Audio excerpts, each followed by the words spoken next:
Good afternoon to all of you. Today we are having the lecture of CIP from 1 to 2 p.m. Okay, so this 1 hour we are having this lecture. I request you all to join fast so that we will start our lecture.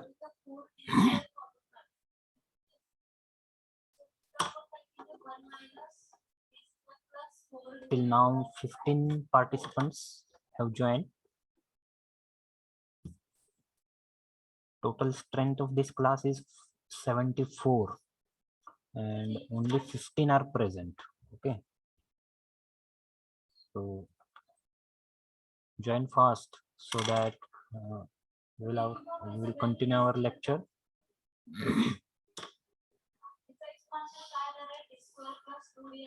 I'm going to take your attendance at the last of the lecture, last session of the lecture. Okay, let me first tell that, am I audible? Yes, sir. Okay. Join fast.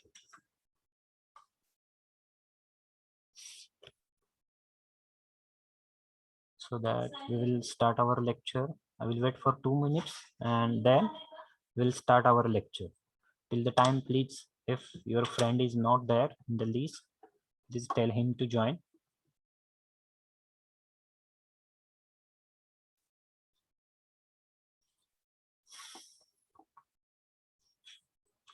Only 17 have joined. Means too much absenteeism. And this report of your absenteeism is going to your CC day to day. Okay, so don't remain absent for these classes.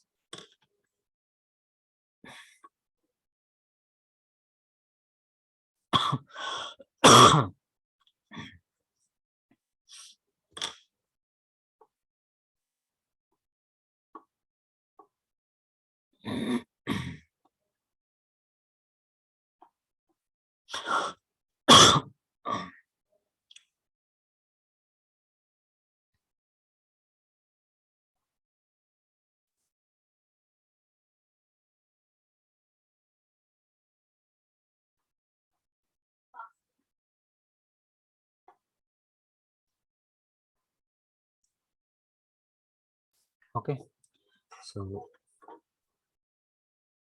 students will join to this lecture. Let me first share the screen. Tell me if it is visible. If not visible, yes, I have shared the screen. Is it visible? Yes, sir. Okay. So let's start with the lecture. In the last lecture, okay, from we are conducting lectures on CIP from uh, from the 1st of October itself. We have started the fourth third year classes. Okay, and we are conducting from first week itself. So up till now we have conducted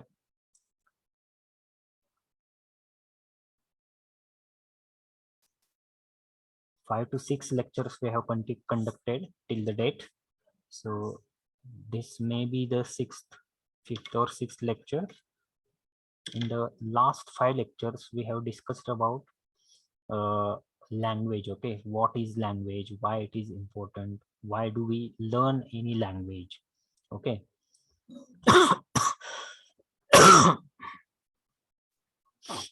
So and during these lectures, okay, we have discussed about in the first lecture I have told my introduction and introduction of this subject. uh, and then we have discussed about the importance of English language, uh, why it is important. So English is the language which we should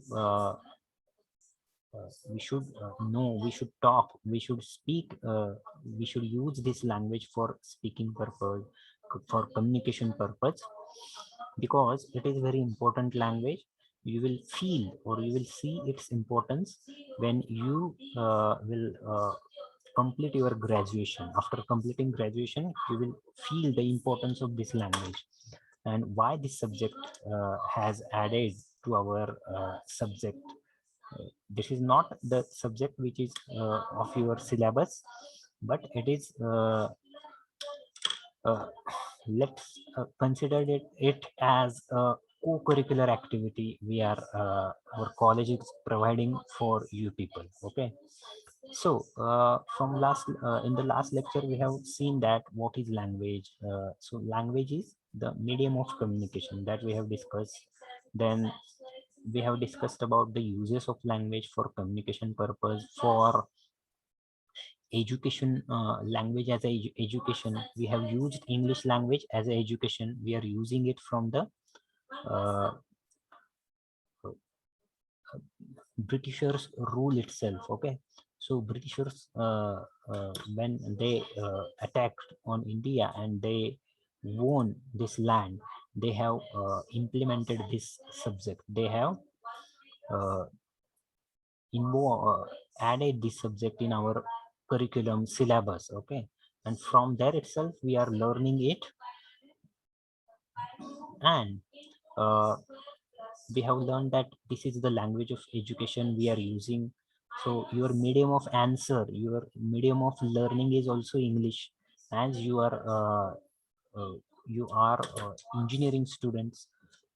I have also learned the subjects that are related to my course in English language. Okay, so for education purpose, this is the most important language. We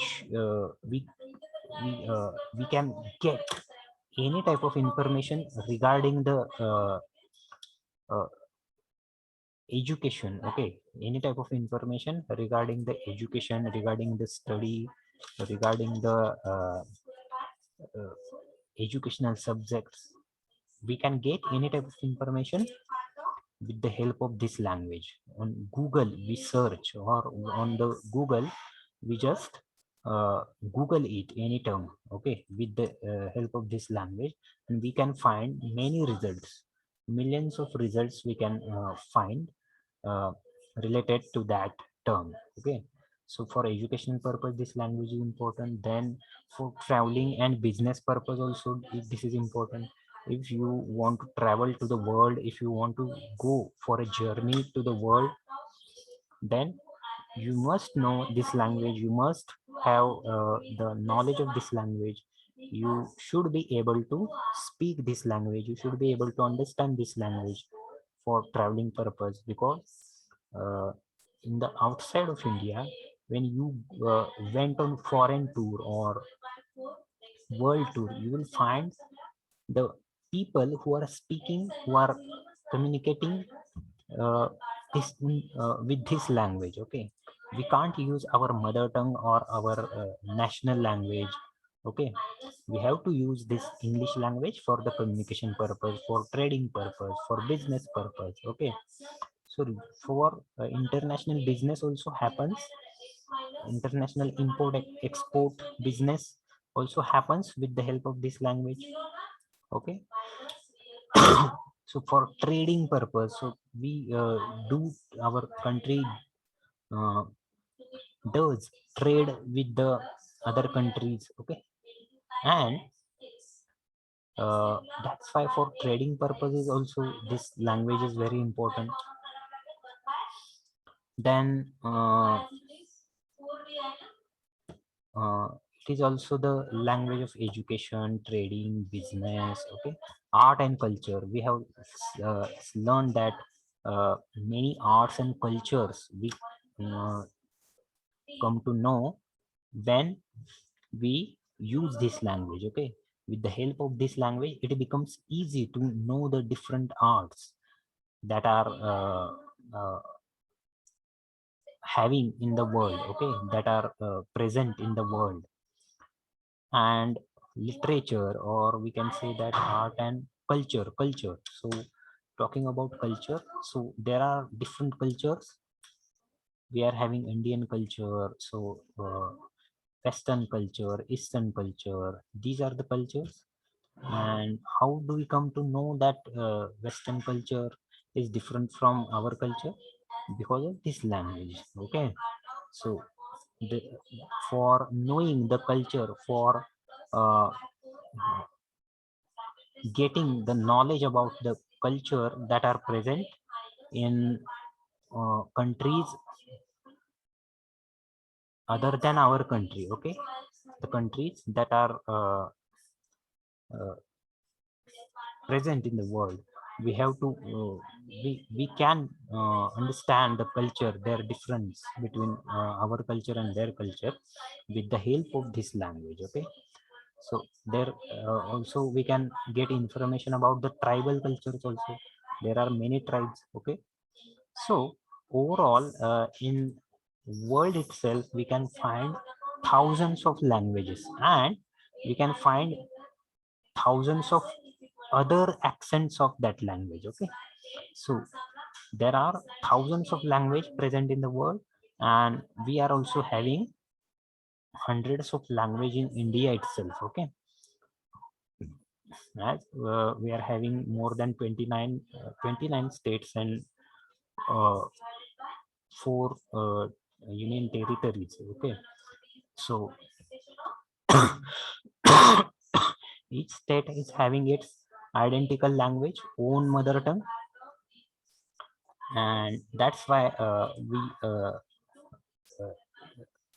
we people are enriched with these languages, okay, and accents in the languages. Okay, so also in the last lecture we have discussed about the language that is spoken. Language is used in a oral form, and also it is written in the used in the written form. Okay, also we have discussed in the last lecture about aspects of the language. There are four aspects of language which are very useful to us. Okay, and what are these aspects? These are the aspects.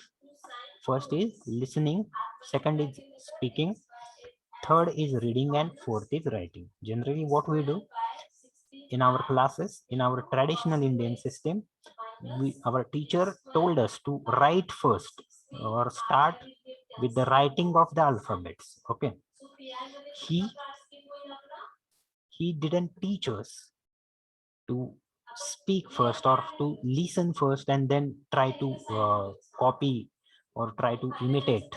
Okay, he first told us to try to write first. Okay, so this sequence is not the correct sequence. Okay, for learning any language, we should listen to the person whom we are talking, or whom we want to communicate. Then we should start speaking. Okay, speaking comes next to the listening. Listening comes first. So carefully listen to the people whom you want to follow, or who who are around you people. Okay, then try to communicate with them with the help of this language. Try to speak with them in English language. Then uh, reading comes, and after at the very last there comes writing. So our teacher had told us to write first alphabets, then mug up them. Okay, mug up them, or then he told us to read them. Okay, read them, mug up them. Then he told to listen to the person whom who is standing in front of you, repeat it himself. Okay, and then he told us to try to speak this language. But this is not a correct sequence. We should, and the correct sequence is on the basis of our language learning. Okay, so generally what happen, we people, as uh, we are Maharashtrian people, there may be other state students also, but speaking about Maharashtra, uh, we are having Marathi as our language. Then uh, at the childhood itself, from the childhood itself, we are learning this language. Okay, so we don't need to uh, learn this language from fifth standard or sixth standard. Okay, we are learning it from our childhood itself, because we are having our parents, okay, who are speaking in this language. So we have grown up with the parents and circle, okay, that is speaking the in Marathi language. Okay, same thing happen when you are a British people. Okay, when you are a British person and your parents may be Britishers or England, from England, then that child, okay, that child will speak English itself, because his parents are from English origin, okay, British origin, and they are speaking with the help of this language. Okay, they are using English as a language of communication, and that's why the child grown up, or the child grows with this language. Okay, and that's why he can speak without learning grammar also. Okay, so we have learned our Marathi language, we have learned to speak this language uh, without grammar. Okay, and after in the after entering the first and second standard, the grammar, we have learned the grammar of that Marathi language. Okay, and that's why uh, there is no need to speak with the help of grammar. Okay, in as we are Marathi people, we don't need to learn grammar of Marathi language. Okay, because we are speaking that language from our childhood itself. In the same way, the Britishers or the people from England, they are learning their language, English language, from their childhood itself, and that's why they don't need to learn grammar for speaking purpose. Okay, and that's why listening, speaking, reading, writing, this is the correct sequence. Listening has the most importance, and without proper listening we can't speak, or we can't grasp the someone who is talking to you. Okay, that's why listening first. Listening is the first aspect, speaking is the second, reading and writing are the third and fourth aspect. Then we have learned that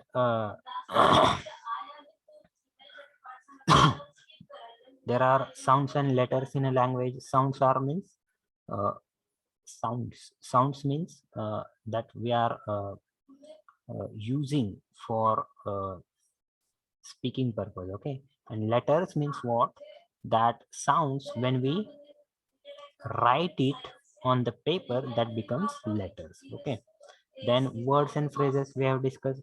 So word is what, meaningful arrangement of alphabets, and phrases means meaningful arrangement of words.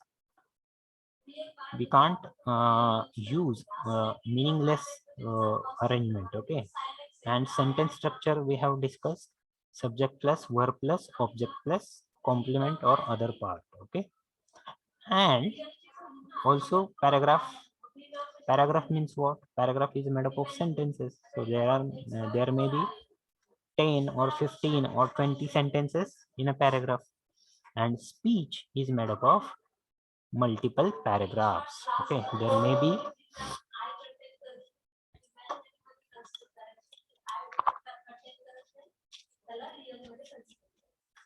there may be 4 to 5 or 6 paragraphs in a essay or speech or story.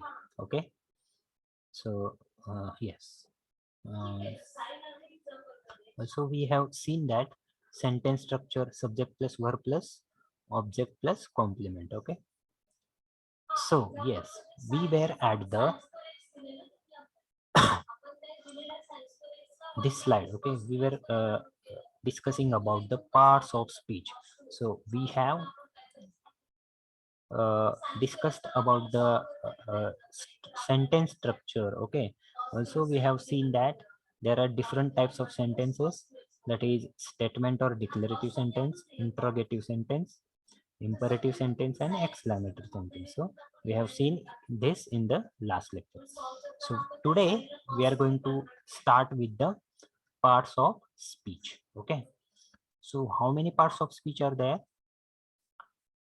There are 8 parts of speech. Okay, this you should understand that there are 8 parts of speech, and parts of speech means these are the parts with the help of them we generally form any type of sentence. Okay, so for the formation of sentence, these parts plays an important role, and without learning them we couldn't be able to form the sentence. Okay, so these are the 8 parts of speech that we are going to study in this topic. Okay, so first of them is noun. Okay, and the noun. Okay, second is pronoun, third is verb, fourth is adverb, fifth is adjective, sixth is preposition, seventh is conjunction, and eighth part of speech is interjection. Okay, so these are the 8 parts of speech. Let's start with the first part of speech, that is noun. Okay, so let's see the noun then. Let's see its definition, and let's discuss with the examples. Okay, so the first part of speech is noun. So what is noun? What is its definition? Let's see it. Name given to person, place, or thing is called a noun. Name given to a person, place, or thing is called noun. So noun is a name given to any person, place, or thing. We have to identify or we have to uh, demonstrate. If we want to demonstrate any person, place, or thing, we have to demonstrate it with the help of noun. Okay, so noun is a naming word which is used for naming purpose. Okay, so noun is a name of a person, place, or thing. Okay, that thing may be living thing or it may be non-living thing. Okay, so there are two types of things: living thing and or living object, or and non-living object. Okay, so noun is a name given to person, place, or thing. And examples of noun are, let's see the examples. The examples of noun: Ramesh, temple, table, etc. So Ramesh, temple, table, fan. Okay, blackboard, pen, pencil, chalk. Okay, then TV. Okay, television, fridge. These are the nouns. Okay, we identify that thing or object with the help of these nouns. And that's why nouns are the names. It is also called as naming word. Nouns are also having different types. Okay, so what are the different types of nouns that we will see? The first type of noun is proper noun. Okay. The first type of noun is proper noun. What is proper noun then? Proper noun is a name given specifically to a person, place, or thing. Okay. So this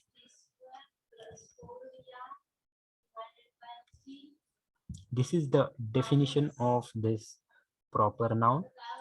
Proper noun is a name given specifically to a person, place, or thing. Okay. So this is the noun which we use for specifically knowing or specifically indicating to a person, place, or thing. What are the examples of proper noun? The examples of proper noun are name of person. In the name of person, we can give the examples like Ramesh, Ram, Sham, okay, Gita. These are the names of person. Then names of places. What are the places? How many cities are there? We can identify them or we can denote them with the help of this noun, and this is proper noun. Okay. So Pune, Mumbai, Nagpur, okay, Hyderabad, Aurangabad, then Delhi, okay, Srinagar, Patna, Guwahati, okay. These are the names of places, and they are identified or named with the help of proper noun. So proper noun is nothing but a name of person, place, or thing, and it is specific name of a person, place, or thing. So this is about the proper noun. The second type of noun is, let's see, the second type of noun is common noun. Okay.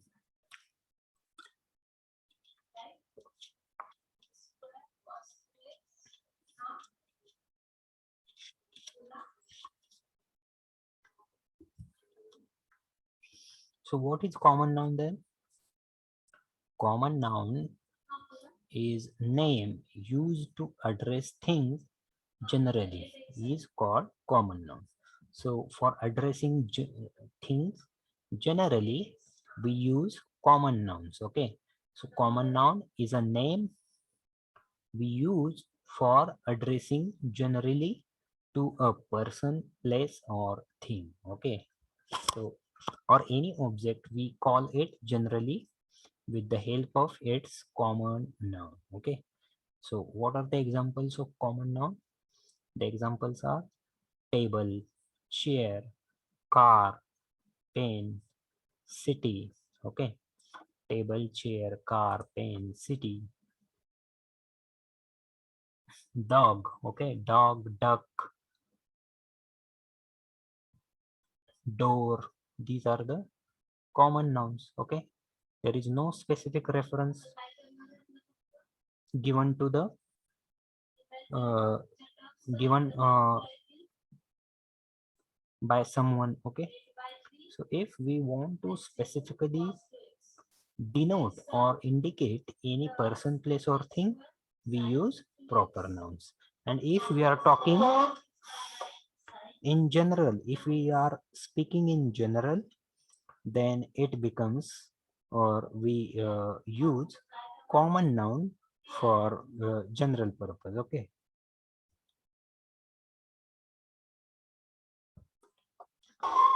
So examples of proper noun are Ramesh, Pune, Sham, New York, okay, Beijing, Delhi, London, okay. These are the proper nouns, and common nouns means table, chair, car, pen, okay, blackboard, fan. These are the common nouns which we use for addressing things generally. Okay, so this is the difference between proper noun and common noun. So these are the two types. Let's see the third type of noun. Which is the third type? The third type is material noun. Okay, so third type of noun is material noun. Let's see what is the material noun and where it is used. Okay, so material noun is a name given to material. This is the simple definition of this noun. Material noun we use for showing the material. Okay, so name given to material is called material noun. And what type of material that is? The examples of materials are water, petrol, rice, wheat, sugar, etc. etc. We can add to the material noun like cement, okay? Cement, then wheat, sugar, then rice, milk, oil, okay? Water, petrol. So these are the material nouns which we use for indicating them, okay? And these are related to the materials, okay? So different types of materials are there: sand, sugar, rice, okay, barley. These are the material nouns which we use for indication for the materials, okay? So this is about the material noun. The examples of material noun are, we have seen water, petrol, rice, wheat, sugar, etc. etc. Let's see the fourth type of noun. It is abstract noun. Okay. The fourth type of noun is abstract noun. So what is its definition and what is its information? Example, let's see. Name given to things which we do not witness physically is called abstract noun. So what is the abstract noun? Abstract nouns are the names given to things which we do not witness physically. We can't see abstract nouns, okay? We can't witness or we can't imagine them physically, okay? These are the abstract feelings, okay? So what are the examples of abstract noun? The examples of abstract noun are kindness, happiness, poverty, anger, bravery, okay, courage. These are called as abstract nouns, okay. Then grief also, anger. These are called as abstract nouns, okay. We can't witness or we can't feel them physically. We can uh, only understand them. We can only feel them uh, as an abstract feelings, okay. So whatever the feelings we feel, okay, whatever the feelings we are having, they comes uh, in the category of abstract nouns. And we have seen that there are different examples of abstract noun that are kindness, happiness, poverty, anger, bravery, courage, okay. So these are called as abstract nouns.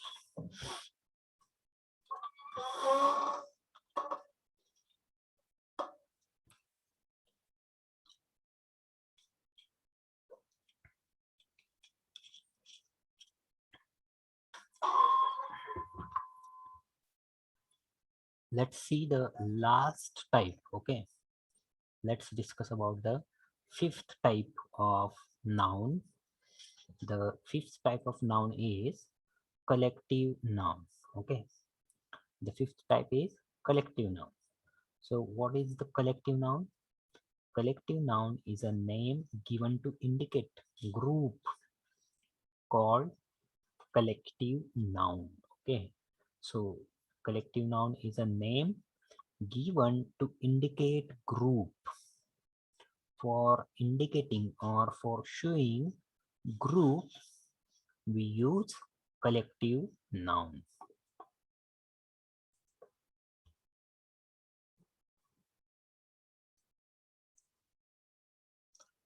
So name given to indicate group is called as collective noun.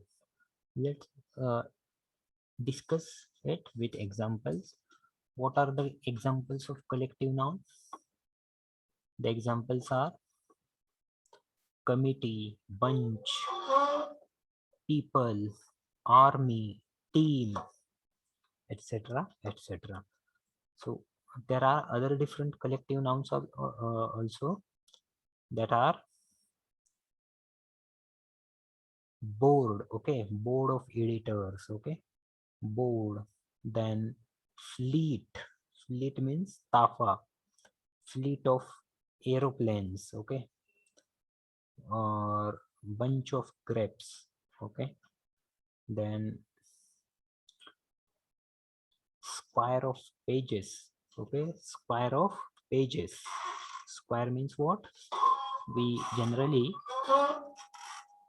purchase, or we generally we generally buy the rough papers. Okay, rough papers for our project purpose or for different purpose, for uh, taking down the notes. Okay, so for different purpose we use rough pages, and that pages we generally purchase it uh,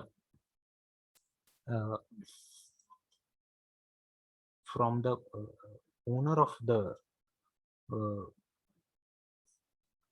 seller, or we purchase them from seller. Okay, so seller sells these pages with the squires. Okay, that's why it is also called as quire of the books, quire of the pages. Okay, quire, the pages चा गट्टा. Bunch of papers, we can see, we can uh, call it as bunch of papers also. Okay, bunch of grapes.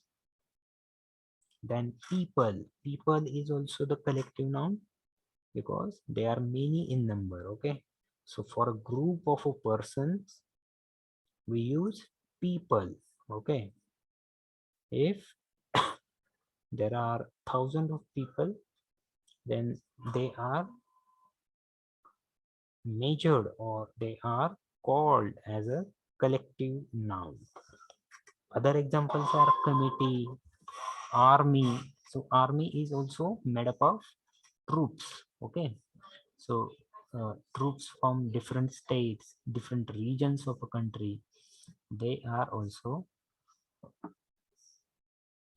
uh, come in the category of collective noun. Then after that, army is also the collective noun. Okay, so army is made up of different troops. Then team, there are teams. There is a cricket team, there is a hockey team. Okay, so there are different teams: volleyball team, cricket team, hockey team, kabaddi team. So these comes in the category of collective noun. Okay,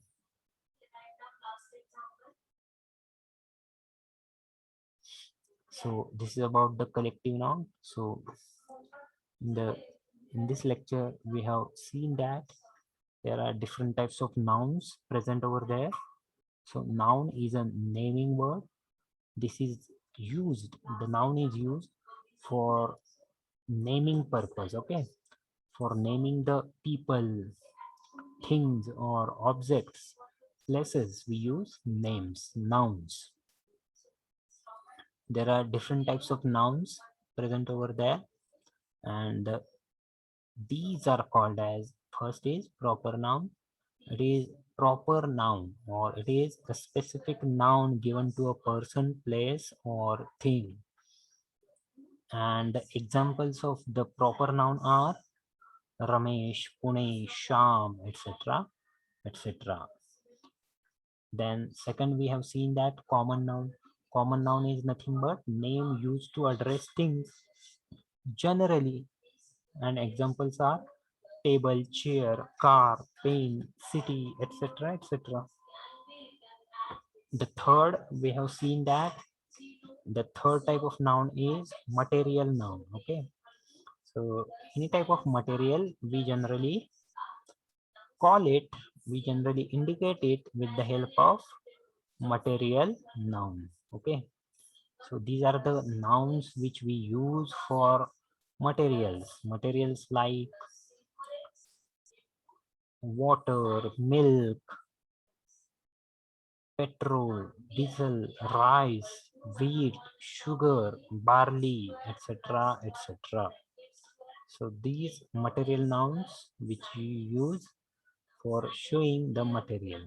Then fourth type of noun is abstract noun. Okay. So what are the abstract nouns? Abstract nouns are the names given to things which we cannot witness physically. Okay. We can feel them, but mentally we can feel them. We can't physically see these feelings. Okay.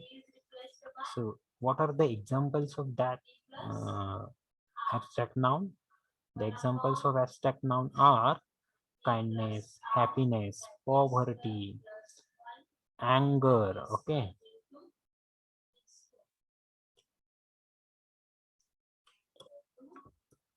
So these comes under the category of abstract noun.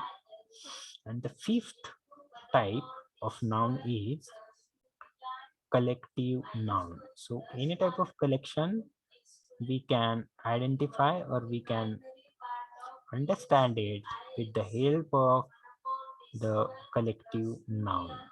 So examples of collective noun are board. Okay, board, SSC board, HSC board, we call it as. So this is the board. Then CBSE board, we generally have the information about that. So board, okay, committee, bunch, these comes under the collective noun. People, army, okay, fleet, okay. So these comes under the collective noun. So this is the fifth and last type. Also, material nouns are divided into two types. Okay, so material noun are also having two different types. The first is countable or count noun, and second is uncountable or uncount noun. Okay, so the first type of material noun is countable or count noun. So what is its definition? The name given to things which we can count in terms of cardinal numbers is called countable or count nouns. Okay, so the nouns which we can count with the help of cardinal numbers or numericals is called as countable nouns. Okay, so examples of countable nouns are name given to things. The examples of countable nouns are uh, pen, pencil, chalk, okay, then fan, chair, table, okay. So these are called as examples of countable nouns. And the second type of material noun is uncountable nouns. So what is the definition of this? The definition of uncountable noun is name of things which we cannot count in terms of cardinal numbers. So with the help of 1, 2, 3, 4, these are called as numericals or cardinal numbers. With the help of these numbers, if we cannot count the names, then it is called as uncountable nouns. Okay. So names or things which we can use, which we cannot count in terms of cardinal numbers. Okay, so the names which we cannot count or we cannot measure it with the numbers, cardinal numbers, numericals, that comes under the uncountable or uncount nouns. Okay, and examples of uncountable noun are, the examples are material nouns such as sugar, okay, oil.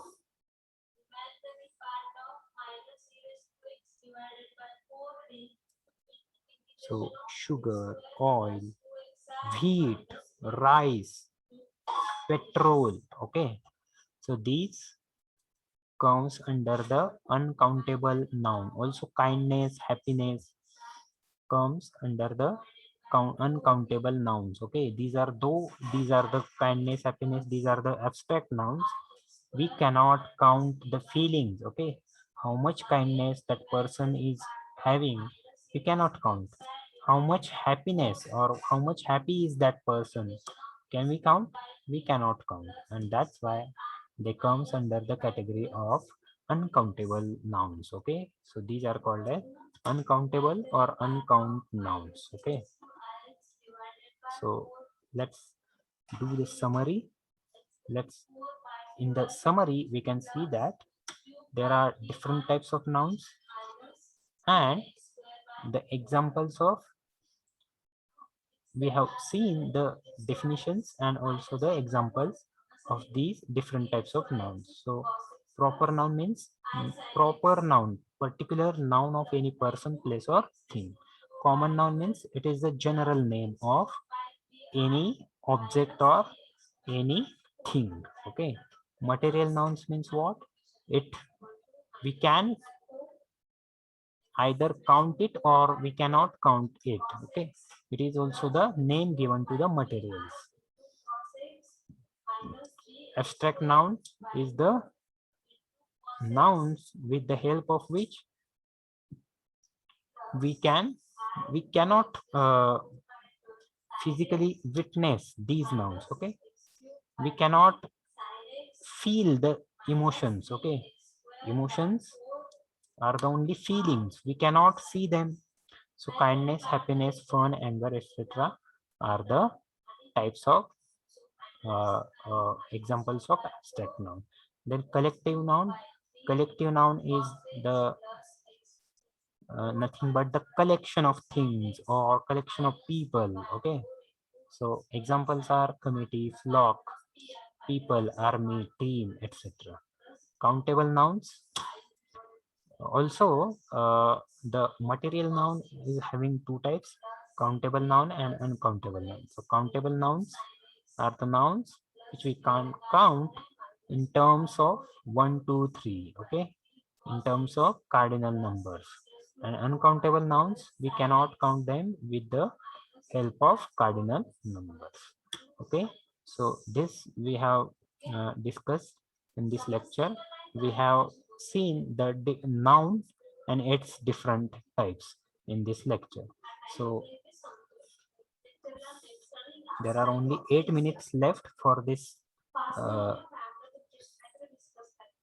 uh, end of this lecture. So I will have to take first attendance of you people, and then uh, I will close this meeting. Okay, so let me take the attendance first.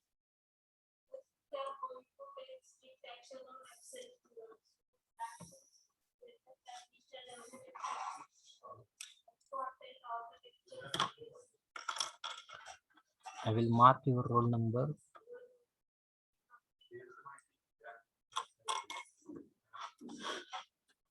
Don't leave the meeting till I complete the attendance. Okay.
So I have marked your attendance as per the participants list. Okay. So there are 38 participants, including me. Okay. So 37 students may be there. The absent roll numbers I have marked are, if anybody is present from these roll numbers, please give the attendance. Okay. I will call the absent numbers first. Roll number 1, 3, 5, 6, 9, 12, 17, 18, 19, 20, 21, 25, 26, 27, 28, 31, 32, 33, 34, 35, 38, 43, 45, 47, 48, 50, 52, 53, 54, 56, 59, 62, 63, 66, 67, 68, 74. These are the absent roll numbers. If anybody is present, he can tell his or her name, okay, or roll number. Yes.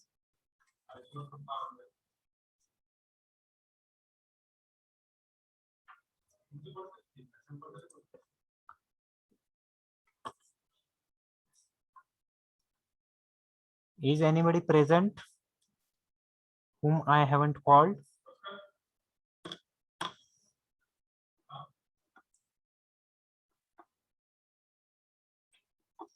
I will call the absent roll numbers once again. 1, 3, 5, 6, 9, 12,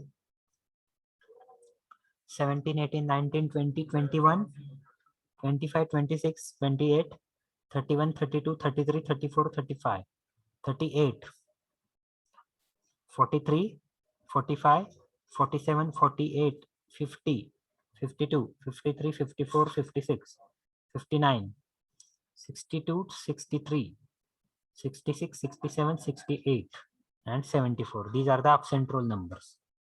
Okay. कोणी present असेल यापैकी मी roll number absent चे पुकारले त्यापैकी कोणी present असेल तर सांगा.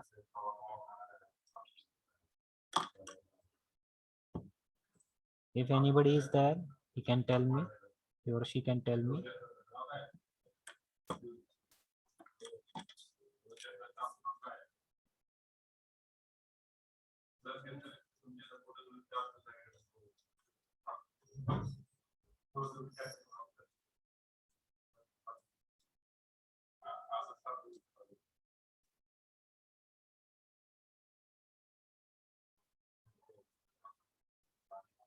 Okay, so shall I end this meeting?